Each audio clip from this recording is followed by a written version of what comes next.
The door exploded open. Three men in suits stormed the Kangtech boardroom like they owned it, because in that moment, they did.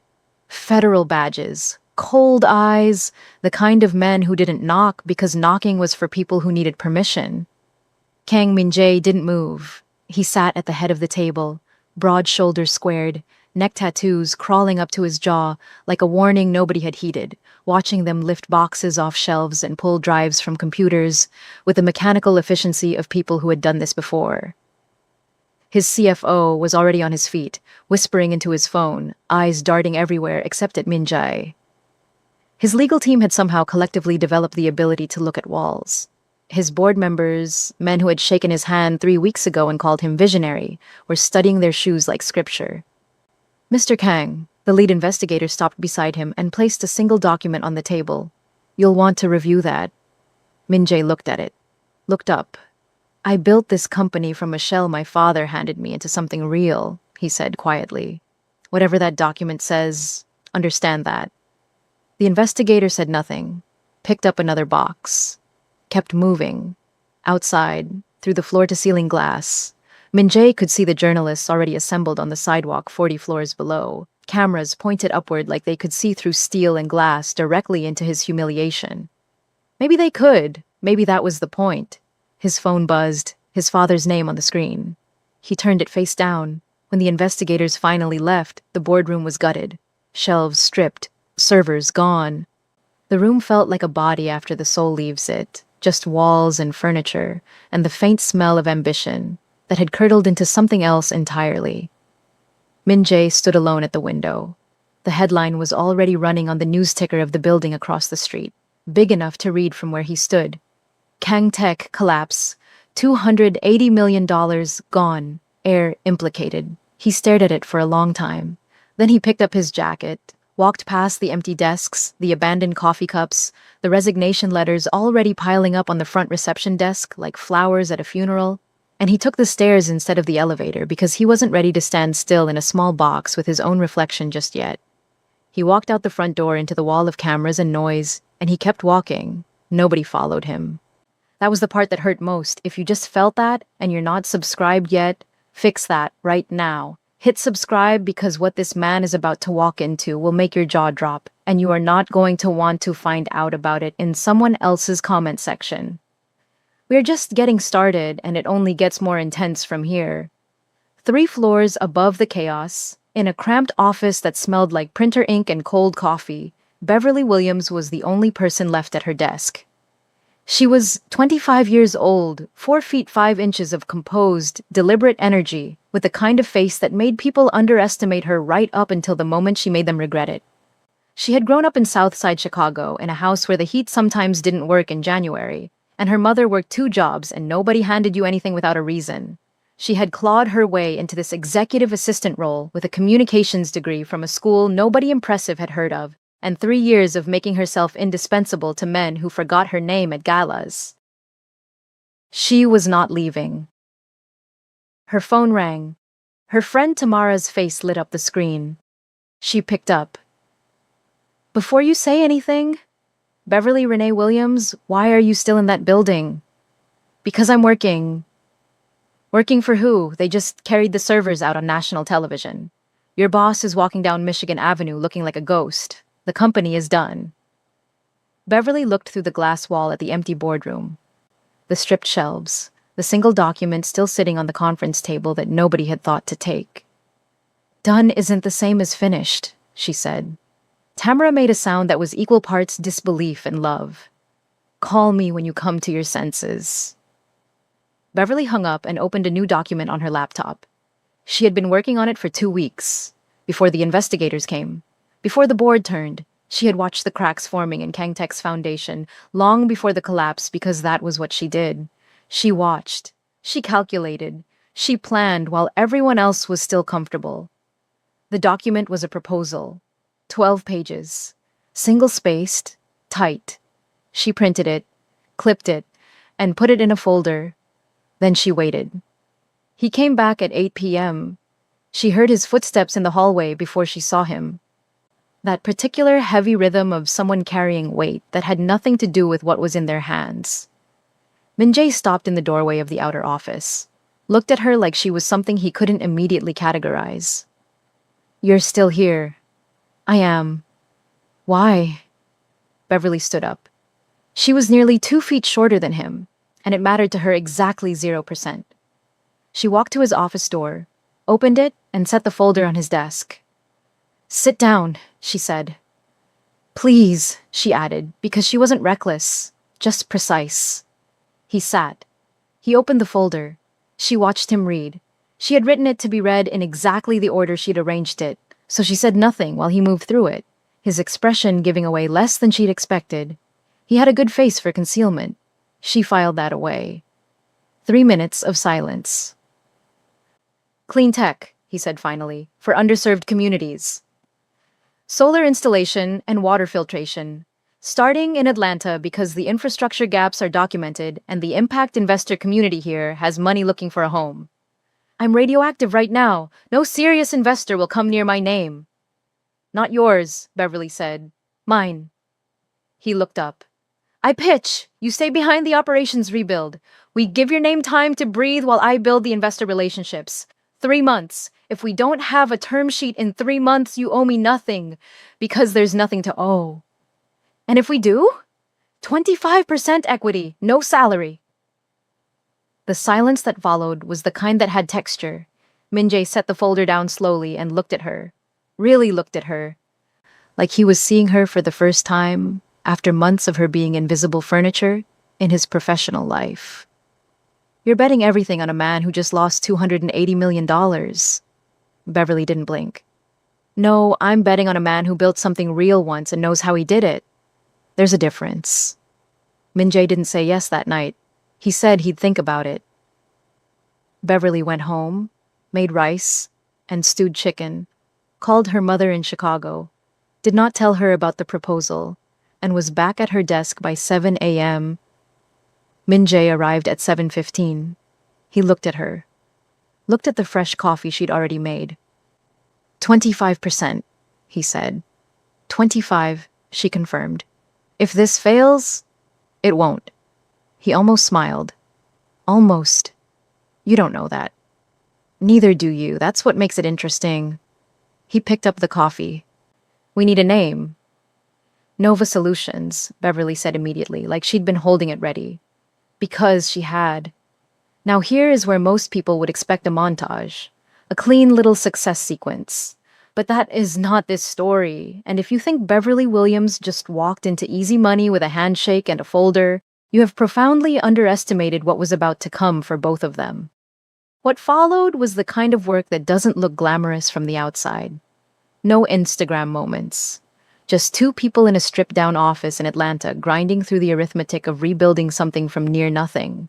Except the ground beneath them was not stable, and at least one of them did not yet know it. Beverly worked the phones from 7 a.m. to midnight most days. She had built a contact list over 3 years of being the invisible woman in rooms where decisions were made, and now she called every single one of those contacts. Impact investors, environmental funds, social venture firms. She got hung up on. She got politely redirected. She got a lot of, we'll circle back, which is professional language for no. She didn't stop. Min-jae, meanwhile, was learning things he had never had to know before.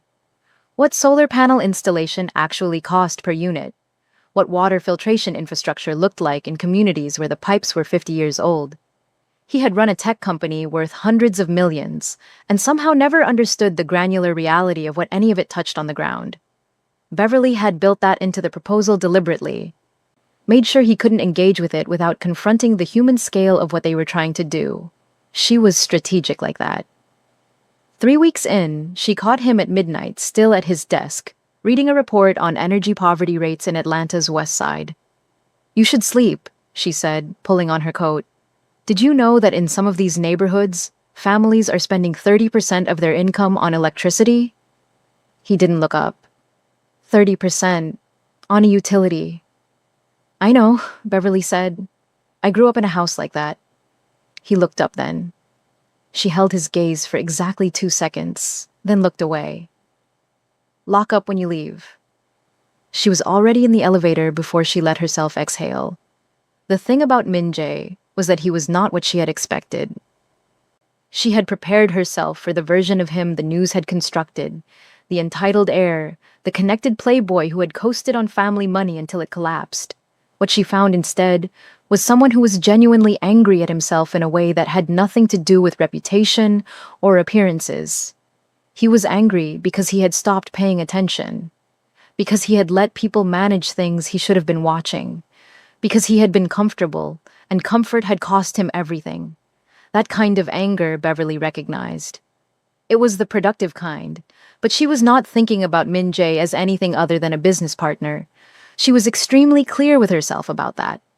The first real investor meeting came 5 weeks in, a firm called Meridian Green Capital, based in Buckhead, that specialized in environmental impact portfolios. Beverly had sent the deck 3 times before getting a response. They agreed to a meeting because of her pitch letter, which she knew because the partner told her so when she walked in the room. His name was David Park, mid-50s, sharp. He looked at Beverly, then at Min Jae, then back at Beverly. "Ms. Williams," he said, "walk me through the social return model." "Not Mr. Kang, Ms. Williams," Min Jae noticed. Beverly noticed him noticing. Nobody said anything about it. She walked David Park through the model for 40 minutes. Clean, confident, specific. She had numbers for everything. Projected kilowatt hours, estimated water quality improvement percentages, community employment ratios. She had done the homework until the homework was part of her body. David Park asked hard questions. She answered all of them. At the end, he leaned back. "The Kang name is a liability. The Kang operational experience is an asset," Beverly said. "We're not asking you to invest in who we were. We're asking you to invest in who we're building." David Park looked at her for a long moment. "Send me the updated financials by Friday." They walked out of that building into the Atlanta heat, and Beverly stopped on the sidewalk and pressed her hands together in front of her face and took one long breath. "You held that room," Min Jae said from beside her. "We held it." "No." He was looking at her with something she didn't have a comfortable word for. "You held it. I sat there and watched you take apart every objection before he finished forming it." A pause. "Where did you learn to do that?" Beverly started walking. "Survival," she said simply. He fell into step beside her. Their strides were completely mismatched given the height difference, and neither of them acknowledged it. "They only agreed to the next meeting because of you," he said. "Good. Use it." He was quiet for half a block. Most people would be resentful, being used as the front because the actual owner is radioactive. Beverly stopped walking and looked up at him. Full 4 feet 5 inches of her looking directly at him. "Min Jae, I have 25% of this company. I'm not the front. I'm the foundation. There's a difference." She started walking again. "Keep up." He kept up. Meridian Green Capital committed $8 million 6 weeks later. The term sheet hit Beverly's email at 6:47 a.m. on a Tuesday, and she sat on her bedroom floor reading it 3 times because she had been waiting for the catch and kept not finding one. She called Min Jae. He picked up on the first ring, which meant he had been awake too. $8 million, she said. A long silence. "Nova Solutions is real," he said quietly. "Nova Solutions was always real," Beverly said. "Now it has money." She heard something in his voice shift, something underneath the controlled surface. "Beverly." "Yeah. Thank you." She didn't know what to do with the way he said it. So she said, "Get dressed. We have a company to build," and hung up before anything else could happen in that sentence. But she sat on her floor for another 5 minutes before she got up. Nova Solutions incorporated officially on a Wednesday. Beverly became COO with 25% equity. They hired a lean team of 8 people, all of them intentional hires. Engineers who believed in the mission, a community liaison who had actually lived in the neighborhoods they were serving, a financial controller who asked better questions than most CFOs Beverly had encountered. The first solar installation went into a community center in Vine City. 47 panels. Beverly was there on installation day in a hard hat that was comically oversized on her, and she did not care even slightly. She watched a 60-year-old woman named Miss Ardelia come out of the center and look up at the panels on the roof. My electricity bill been breaking me for 20 years, Miss Ardelia said to nobody in particular. Beverly stood beside her and looked up too. Not anymore, she said.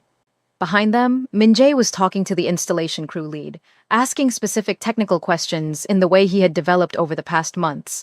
Genuinely engaged, no performance in it. Beverly watched him from the corner of her eye and felt something she immediately reclassified as professional satisfaction. They were 4 months in and things were genuinely working. That was when Director O arrived, and everything that had been building underground was about to break the surface in a way neither of them was fully prepared for. He came on a Thursday, unannounced, in a car that cost more than Nova Solutions' monthly operational budget. He was Korean, mid-60s, with the kind of suit that meant old money, and the kind of smile that meant he knew things about you that you hadn't told him. He asked to see Min-jae privately. Beverly was in the next office and could not hear the conversation, but she could see Min-jae's posture through the glass partition change from the moment Director O sat down. The shoulders that were normally squared went rigid, the jaw set differently. The meeting lasted 11 minutes. Director O left with that same smile. Min-jae stood at the window of his office for a long time after. Beverly knocked twice and opened the door. What was that? Min-jae turned from the window. Something complicated was moving behind his eyes. Old family business. That's not an answer. Beverly, we are partners, she said, which means when a man I've never seen before comes into our office and leaves you looking like that, I need an actual answer. The silence stretched. My father, Min-jae said carefully, has interests that extend beyond legitimate business. Director O represents those interests. He came to suggest that Nova Solutions would benefit from the Kang family's protection. In exchange for 40% of the company. Beverly felt the room temperature change. Protection. It's a polite word. And you said? No. And he smiled when he left. Min-jae looked at her. Yes. Beverly sat down, slowly, processing. Min-jae, when you said you wanted to go clean, I meant it. How deep does this go? What are we actually standing in the middle of? He crossed to his desk and sat across from her, and for the first time in all the months they had been doing this, he looked tired in a way that went past sleep deprivation. My father built the Kang Empire on 2 tracks, he said, the legitimate businesses on top. Underneath, connections, arrangements, things I didn't ask about because not asking was easier. He paused. I'm asking now, which is why I'm here instead of Seoul, which is why this company has to work on its own terms, because if it doesn't, the alternative is going back. Beverly looked at him for a long time. You should have told me this before I put my name on this company. I know. My 25% doesn't mean anything if this company gets swallowed by your father's. I know, Beverly. His voice was low, controlled, but something underneath it was not controlled at all. I know, which is why I need this to work. Not just for the money, not just for the mission. Because if Nova succeeds on its own terms, independently, profitably, legitimately, then my father loses his argument. There's no gap for him to fill. No crisis for him to solve. The room was very quiet. So we're not just building a company, Beverly said slowly. We're building a proof, he said, that I don't need him. Beverly stood up, walked to the window where he had been standing, looked out at Atlanta. Okay, she said. Okay. We build the proof. She turned. But no more things I don't know. Not one. If something is coming at this company from your family's direction, I hear about it before it walks through our door. That's not negotiable. Min-jae held her gaze. Agreed. She nodded once and went back to her office. She lasted about 40 minutes before she went to the bathroom, turned on the faucet, and stood with her hands on the sink, breathing through everything she was feeling, which was a complicated mixture of fear and fury and something else she was not ready to name. She looked at herself in the mirror. You knew this wasn't going to be simple, she told her reflection. Simple was never on the table. She turned off the faucet and went back to work. Tell me right now in the comments, Do you think Beverly should have walked away the moment she heard the word protection? Because some of you are going to say yes, and you might be wrong. Keep watching. The blogger's name was Marcus Webb, and he had 2.3 million followers, and a gift for writing threads that spread like weather systems. His thread went up on a Friday evening, and by Saturday morning it had 40,000 retweets. It started, "Let's talk about Beverly Williams, and why the Nova Solution story is more troubling than inspiring." It got worse from there. The thesis was that Beverly was being used as a diversity shield by a disgraced Korean billionaire who needed a black face to access impact investment money that would have never touched his name alone. It was written with enough truth in it to be dangerous. Marcus Webb was not stupid. He had looked at the power structure of the company, seen that Min Jae still held controlling interest, and constructed an argument that Beverly was the face but not the power. Beverly read it at 6 a.m., sitting in her kitchen in her pajamas. Her phone was already going, investors calling their handlers, team members texting, Tamara, sending 17 consecutive messages in increasing caps lock. She set the phone down, made coffee, sat with it. Min Jae called at 6:23. "I've seen it," she said before he could speak. "Beverly, this is damaging, I know. We should put out a statement. I can have legal draft." "No." A pause. "No?" "A legal statement makes it look like we have something to defend." "We don't." She wrapped both hands around her mug. "Let me handle this." "Beverly, Min Jae." Her voice was quiet, but it had the quality of something load-bearing. "Do you trust me?" A beat. "Yes," he said, without hesitation. Something in her chest moved. She filed it away. "Then let me handle it." She called Marcus Webb directly. She had done 15 minutes of research and found his professional email. She wrote 4 sentences, requesting a 30-minute conversation, and sent it at 7 a.m. He responded at 7:45 with a phone number. The conversation lasted 52 minutes. She didn't argue with his premise. She walked him through her equity stake, her decision-making authority, the specific deals she had led, the investors who had come to the table for her specifically. She was not defensive. She was a woman presenting evidence, and she did it with the calm of someone who had been prepared for this moment long before it arrived because she had always known it was coming. At the end, Marcus Webb was quiet for a moment. "I wrote what I saw from the outside," he said. "I know," Beverly said. "Most people only have the outside.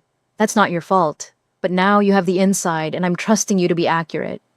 He posted a follow-up thread the next day. It was not a retraction. It was a re-examination. He laid out what Beverly had told him, verified what he could verify, and concluded with, "I still have questions about power dynamics at Nova Solutions. But Beverly Williams is not a prop. She's the engine. Those are different things." It was enough. The investor calls stopped within 24 hours. But the thread had done something else too. It had put Beverly's name in a conversation at a scale she hadn't had before. Her inbox filled with messages from young black women in business programs, from female founders who had faced the same accusations of being someone else's front, from people who had watched the original thread with something like recognition. She read every message. She couldn't respond to all of them, but she read them. Min Jae appeared in her office doorway that evening, holding food from the Thai place 2 blocks over. "I come in peace," he said, lifting the bags. Beverly looked up from her laptop, looked at the bags, looked back at him. "Extra basil?" she asked. "Obviously." She moved the laptop. He set the food out on her desk. They ate across from each other in the quiet of the office, and it was the most normal thing they had done in months, and it felt, for exactly that reason, significant. "You handled that better than I would have," he said. "You would have lawyered it to death." "Yes." "Lawyers are for when you've done something wrong." Beverly broke apart her chopsticks. "We hadn't done anything wrong." The equity structure gave him something real to point at. Beverly looked up. "Which is why I've been thinking about that." She set her chopsticks down. "I want to propose a restructure. If you're serious about this being a real partnership." "I am." "Then the equity should reflect that. I want to move to 30%. Min Jae didn't hesitate. "Done." Beverly stared at him. "Just like that?" You've earned more than 30%. The number should have been higher from the start. He met her gaze steadily. I needed you to believe I was worth betting on. I didn't know how to ask for that with a fair structure. That was wrong. Beverly was quiet for a long moment. You're better at this than you were, she said finally. At equity structures? At being honest, she picked her chopsticks back up. It's a good look on you. Something shifted in his expression. Something he put away quickly. They finished eating. He threw away the containers, put on his jacket, paused at the door. Beverly. She looked up. He looked like he was going to say something different from what came out. Lock up when you leave. She watched him go. She did not immediately return to her laptop. Nova Solutions hit 30 million in revenue in month 8. The Vine City installation had generated so much community interest that 3 more Atlanta neighborhoods had formally requested partnerships. A water filtration pilot in a suburb where the municipal supply had tested contaminated 2 years earlier was generating national press attention of the good kind. Beverly was asked to speak at a tech conference in Charlotte. She said, yes, wore a white blazer and her natural hair out, and gave a 17-minute talk that ended with a standing ovation and 3 serious investor inquiries before she got off the stage. She called Min Jae from the hotel that night. 3 investors, she said. Real ones, not tire kickers. I know. I watched the live stream. A pause. You were extraordinary. Beverly sat on the edge of the hotel bed. She was tired in the best way. You watched it. Of course I watched it. She didn't know what to do with that, so she said, get the materials ready. I want to take meetings next week while the momentum is warm. Already scheduled 2 of them. Min Jae. Yes? You watched the whole thing? Every minute, Beverly. She went to sleep smiling and told herself it was just because the day had gone well. But she knew. She had always known. She just wasn't ready to say it yet. The relationship with Min Jae's family came to a head on a Tuesday in November. She knew something was wrong when he called her at 7 a.m. and said, don't come in until 10, which was very unusual because Beverly was always in before him. She came in at 9. The woman sitting in Min Jae's office was in her early 60s, impeccably dressed with the kind of posture that had been enforced since childhood. She looked at Beverly when she walked past the glass partition with an expression that was not rude enough to address directly, but communicated everything it needed to communicate. Min Jae came to Beverly's office 5 minutes later. He looked like he hadn't slept. My mother, he said quietly. She came from Seoul. I gathered. She'll be gone by this afternoon. Min Jae, you don't need to. She said things last night. His jaw was tight. About the company, about our partnership, about you. He stopped. I need you to know that I told her exactly what I'm going to tell you now, which is that she is wrong about all of it, and that this company and everyone in it has my complete respect and loyalty. Beverly looked at him carefully. What kind of things did she say about me? He met her eyes. The kind that people say when they're afraid of what they don't understand, and they dress that fear up as tradition. Beverly nodded slowly. Okay. Okay. I've been underestimated by people with more power than your mother, Min Jae. I'm still here. She picked up her pen. Go be with her. Handle your family. Come back when you're done. He stood in her doorway for a moment longer than necessary. She asked me to come back to Seoul, he said, to shut this down and come home. Beverly's hand stilled on her desk. She thinks this is an indulgence, that I'm rebuilding a business to avoid my responsibilities to the family. And what did you tell her? That my responsibilities to myself and to the people who believed in me when they had no reason to are more important to me than any obligation I was born into. He looked at her directly. That's what I told her. Beverly held his gaze. Go, she said softly. Go be with her. Min Jae's mother left Atlanta that afternoon without saying goodbye to Beverly. Beverly took that as a kind of clarity. It told her exactly where she stood in that woman's world, and it told her that Min Jae had chosen differently, which was information she sat with quietly for the rest of the week. That evening, she was walking to her car in the parking structure when she heard him behind her. Beverly, She turned. He was standing 10 feet away in the half-dark, jacket off, tie loose, looking like a man who had just finished a conversation that had cost him something real. "She's gone," he said. "I know." "I'm sorry for what she—" "Don't apologize for other people," Beverly shook her head. "That's not your debt to pay." He crossed the distance between them slowly. The parking structure was quiet. Fluorescent lights, the distant sound of Atlanta traffic. He stopped in front of her, close enough that she had to look up to meet his eyes. "I need to say something," he said. Her heart was doing something she was not acknowledging. "Min Jae, I know the timing is wrong. I know the professional argument. I know every reasonable reason this is complicated." He held her gaze without flinching.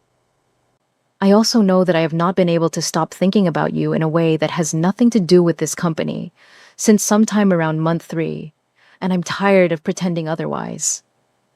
The parking structure was very quiet. "You're my business partner," Beverly said. "Yes. We're in the middle of building something that matters. Yes. People will have opinions. They already do. Min Jae." Her voice was careful. "I grew up in a world where people like me don't get to be complicated, where everything I do is read as either threatening or convenient. If this goes wrong between us, it doesn't just affect me personally, it affects how I'm perceived professionally, and I have worked too hard." "I know," he said. "I know all of that. I'm not asking you to be less careful. I'm just telling you the truth because you told me once that honesty was a good look on me." The corner of his mouth moved, barely. "I'm practicing." Beverly stared at him.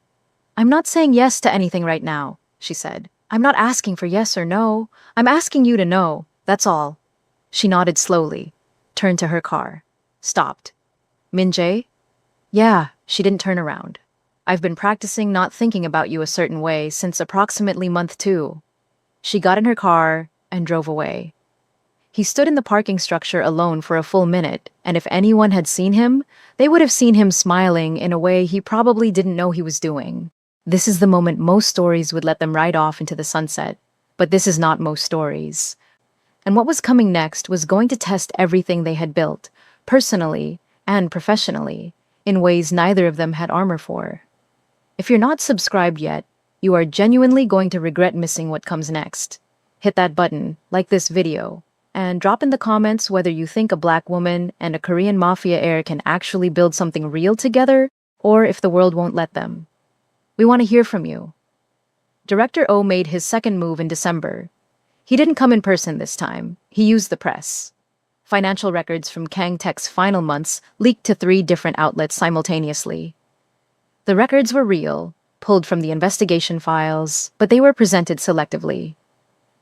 Specific transactions isolated from their context in ways that made them look like deliberate fraud rather than the cascading collapse they had actually been.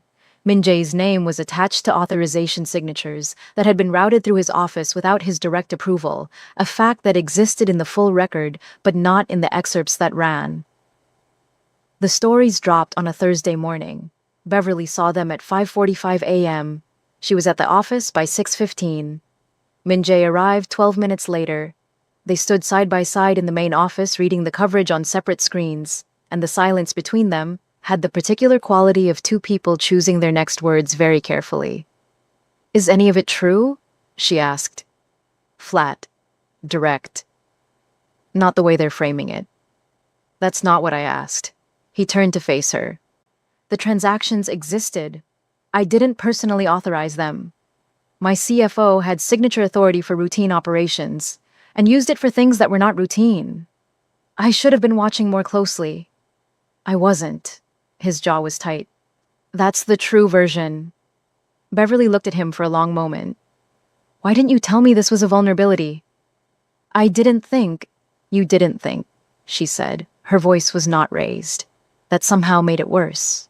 Min Jae, I have 30% of this company. I have my name and my reputation and 3 years of relationships with investors I built one phone call at a time.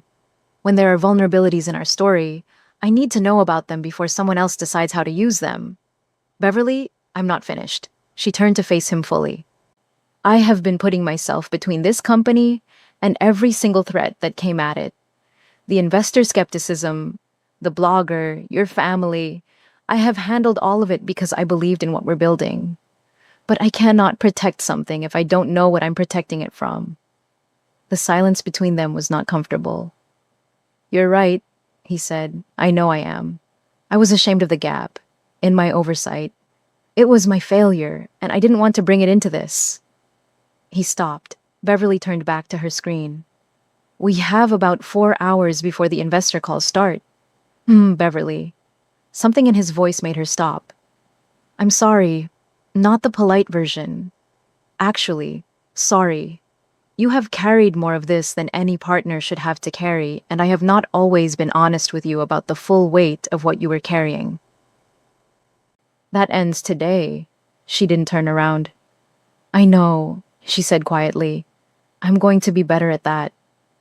I know that too. A pause. 4 hours. Let's use them. They worked side by side all morning. Beverly drafted the response strategy. Min-jae pulled every document that provided context for the transactions in question. Their financial controller built a clean summary of the actual authorization chain. By 10 a.m., they had a presentation that told the true story with nothing left soft. Beverly called a press conference for noon. Min-jae looked at her across the conference table as they were preparing. Are you sure about this? No, Beverly said, but we're doing it anyway. She stood at the podium with Min-jae beside her, and she walked through the numbers, the documents, the timeline, the actual facts of what had happened at Kangtech against what was being reported. She was precise. She was unflappable. She cited sources. She invited questions. And then she went off the prepared remarks. I want to address something directly, she said. Because I think it's sitting in the room, even if nobody's going to ask it. She looked at the cameras. People want to know what a 25-year-old black woman from the south side of Chicago is doing standing at this podium next to a man who used to be worth hundreds of millions of dollars. That's the question underneath the question. She paused. I'm here because I built something. Because I saw what this company could be before it existed. Because I bet on it with the only thing I had, which was my ability and my time, when everyone else was walking away. I have 30% of Nova Solutions because I earned it. And Nova Solutions is worth defending because what we're building is real. She looked directly into the nearest camera. We are not for sale. We are not done. And we are not going anywhere. The room was quiet for half a second. Then every hand in the room went up at once. She answered every single question. Director O's name never appeared in any of it. But Min-jae texted his father that night not one sentence. This is over. Don't send him again. His father did not respond. Director O was never heard from again. But the silence from Seoul did not feel like peace. It felt like weather. The kind that builds before it breaks. Nova Solutions hit 100 million in revenue in the spring. The valuation crossed 500 million and kept climbing. Beverly was on 3 magazine covers in 4 months. She gave a TED Talk in Vancouver that was viewed 11 million times in its first week. The clip of her saying, I'm not the front, I'm the foundation, from an old interview resurfaced and went viral in a way that generated more investor interest than any pitch deck she had ever sent. Min-jae watched all of it. He watched her become public in a way he had always been public and she had never been, and he watched her handle it with a grace that he recognized as costing something even when it looked effortless. He started leaving coffee on her desk in the mornings, the right order, every time. He had paid attention long enough to know it without asking. She pretended not to notice that he always knew. They had dinner once that was not about work and didn't acknowledge that it wasn't about work. A place in Buckhead. Nice, but not trying too hard. They talked about her mother, about his younger sister in Seoul who was the only family member who had called to congratulate him on the company. They talked about what Southside Chicago felt like in January. He told her about a memory of his father taking him to see the Han River at night when he was 7, before everything became complicated. She told him about the night the heat went out when she was 9, and her mother made a blanket fort and told her that the cold was just weather, but their love was climate. He looked at her across the table. That's the most beautiful thing I've ever heard, he said. Beverly picked up her glass. My mother is a poet who became a nurse because poetry doesn't pay rent. She's the smartest person I know. She raised you, Minjae said. That tracks. Beverly looked at him over her glass. Something in his expression was completely unguarded in a way she almost never saw in him. Minjae, she said carefully. I know, he said. I know the timing. He leaned forward slightly. Beverly, I have been patient because you asked me to be, and because you were right to ask. I will keep being patient. But I need you to know that patience is not the same as indifference. She set her glass down. People are going to have a field day, she said. You know that. The height jokes alone, let them. Your family, my sister already approves of you. She saw your TED Talk and sent me 12 consecutive voice messages about it. Beverly laughed. It surprised her. It seemed to surprise him too, the way his expression opened up when she did it. One thing, she said, anything. We don't let it touch the company. Whatever this is, we keep it clean from the business. If something happens between us, Nova doesn't pay for it. Agreed without reservation. She looked at him across the table. The restaurant around them hummed with other people's conversations. Okay, she said. He didn't move. Okay, what? Okay, Minjae. She held his gaze steady. Okay. His exhale was almost imperceptible. Almost. They didn't tell anyone immediately. No announcement, no post. They were the same people in the office they had always been. Same precision, same arguments about strategy. Same moments where Beverly overrode his instinct and was right, and he told her so. But he drove her home after late nights now, and she started keeping tea at the office that she didn't drink because he did. Small things. The kind that quietly rearranged the architecture of a life without asking permission.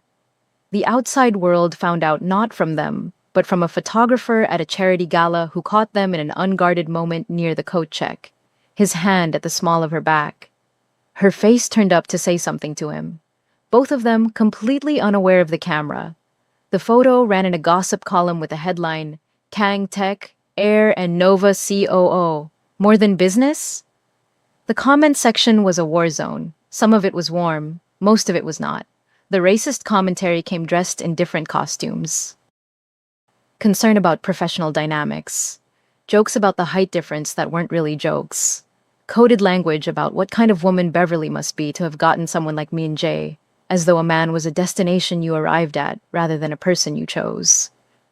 As though her ambition was the suspicious part and his wealth was the obvious explanation. Beverly read all of it. She was built for it. That didn't mean it didn't land.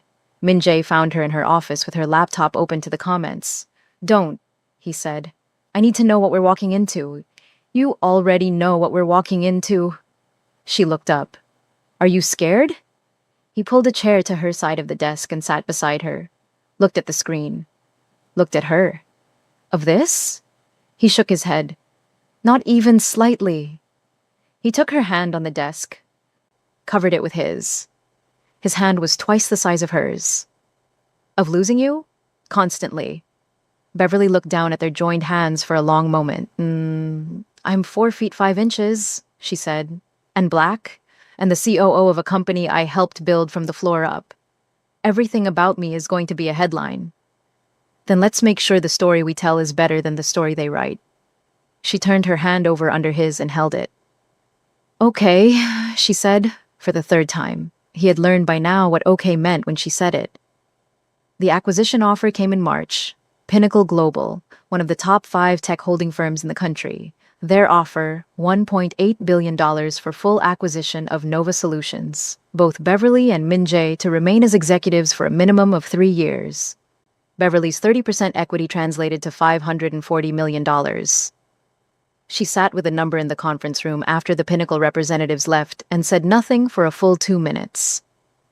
Say something, Minjae said. I'm thinking. Think out loud. Beverly stood and walked to the window. Atlanta below them. Somewhere south was Vine City and 3 other neighborhoods. And the suburb with a water filtration pilot that had kept making headlines for all the right reasons. And the 800 families whose monthly bills were measurably, documentably different because of what they had built together. What happens to the communities? She asked. Pinnacle's acquisition record suggests they honor existing community contracts through the initial term. After that, after that, they optimize, Beverly said, which is a word that means they cut what isn't profitable. Probably. We promised people, she said quietly. Miss Ardelia, the community board in Vine City, we told them this was long term. Beverly, $540 million. I know what the number is. You could fund 10 companies like this with that money. Or I could keep funding this one. She turned from the window. Min Jae, why did we start this? He held her gaze. Because you saw something worth building, he said. Because we both did, and Pinnacle didn't see what we see. They saw an acquisition target with good metrics and strong community PR. She shook her head. That's not the same thing. The silence in the room carried weight. If we say no, Min Jae said carefully, the investors who've been with us will have opinions. The board will have opinions. The press will have opinions. Yes. Beverly sat back down, folded her hands on the table. Are you saying yes? He looked at her for a long moment. I'm saying whatever you decide, he said. Because this company would not exist without you. That means this decision belongs to you, more than it belongs to anyone. Beverly looked at him. We say no, she said. Then we say no. They declined the offer by end of business. The fallout arrived exactly on schedule. 2 board members resigned. 3 early investors released public statements expressing disappointment. A financial analyst on cable news used the phrase, emotionally compromised decision-making, in a segment Beverly watched exactly once before turning it off. She wrote a public letter. 2 pages, clean language, no emotion, only data. She explained in specific terms what Nova Solutions existed to do, what it had done, what it intended to do next, and why the acquisition would have compromised all of it. She let the numbers make the argument. The letter was shared 400,000 times in 72 hours. The 2 resigned board members were replaced within a month by people who had reached out specifically because of the letter. The narrative flipped.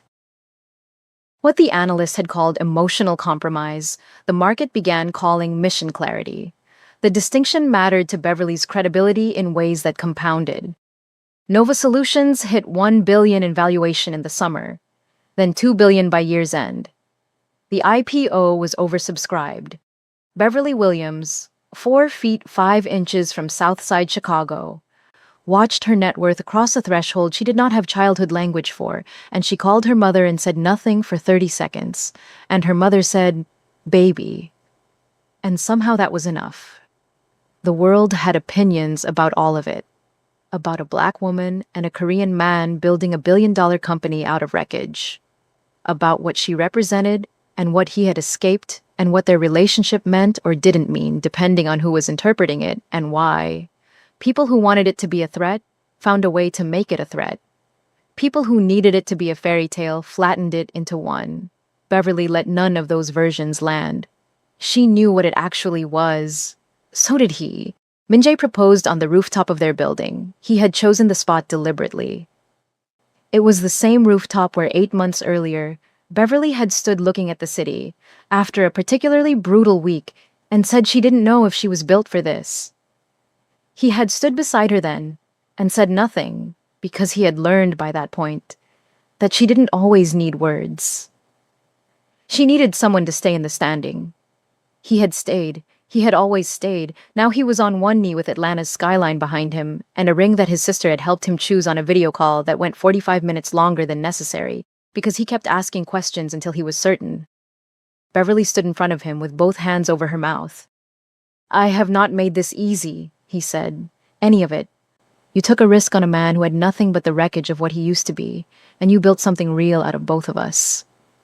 He looked up at her. You made me better at being honest. You made me better at caring about what actually matters. You made me someone worth being. He held the ring up. Beverly Williams, will you let me spend the rest of my life trying to be worth what you saw in me? Beverly lowered her hands from her face. Her eyes were doing something she would never describe in public. You were worth it before I saw it, she said. That's the point of being seen, Min Jae. It's not about creating value. It's about recognizing what was already there. She looked at the ring. Yes, she said. He put it on her finger. Stood. Nearly 2 feet of height difference. 0 degrees of distance. She pulled him down by the collar and kissed him with the Atlanta skyline behind them, and the city moving below them, and somewhere south of where they stood, more than 1 million people going about their evenings with clean water and solar power in homes that had gone without both for too long. The final title cards came one after another like a slow exhale. Nova Solutions reached $3 billion in valuation before their second anniversary. Clean energy and water reached over 1 million people across 11 cities. Beverly Williams was named to Time magazine's list of the most influential people in the world. She was the youngest person on it and the shortest, and she would tell anyone who asked that those two facts were related. Min Jae Kang testified before a Senate committee on ethical impact investing. He wore a white shirt with his collar open and his neck tattoos visible, and he answered every question without flinching. His mother watched the testimony on television in Seoul. She watched the entire thing without moving. Then she called his sister, not Min Jae, and said in Korean, quietly, as though it cost her something, "She is formidable." His sister texted him immediately. He showed Beverly. She laughed. "Formidable," she said. "I'll take it." The last image was a little girl at a solar installation in South Side Chicago, Beverly's neighborhood, the streets she had grown up running through, the blocks where the cold had come through the walls in January and the heat had never worked right, and nobody had sent help. The little girl looked up at Beverly with wide eyes. "Are you the one who built this?" Beverly crouched down to her level. "We built it," she said, "and one day you'll build something too." The girl looked at her very seriously. "What if people say I can't?" Beverly looked at her for a long moment. "Then you build it louder," she said. Min Jae stood a few feet away. Neck tattoos, broad shoulders, completely out of place in every demographic sense, and completely exactly where he was supposed to be. He watched Beverly with the little girl and felt something in him settle permanently into place. The particular piece of a man who had spent his whole life being defined by what his family was, and had finally become defined by what he chose. He had chosen this. He would choose it every day. Beverly caught his eye across the distance. He nodded once. She nodded back. Fade to black. If this story did something to you, then you already know what to do. Subscribe right now because we are building a library of stories here that nobody else is telling the way we tell them. Like this video if Beverly Williams made you feel something you didn't expect to feel today. And leave a comment with the one moment that hit hardest because we read every single one and we want to know. Share this with someone who needs to see a story about what it actually looks like to bet on yourself when the world has decided you're not the main character. Because you are. You always were. And so was she.